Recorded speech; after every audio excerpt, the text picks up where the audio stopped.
Hello everyone, Assalamualaikum. In this video, I'll show you how to turn off notification sounds on your Mac. If this tutorial helps you, make sure to subscribe and like the video.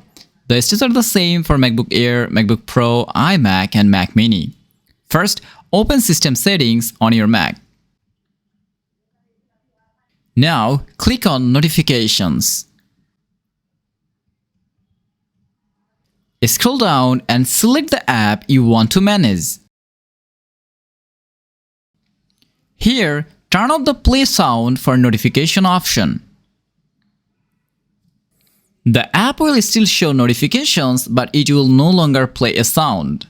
If you want to silence all notifications, then open Sound from the sidebar and reduce the alert volume to 0. And that's it. Notification sounds are now turned off on your Mac.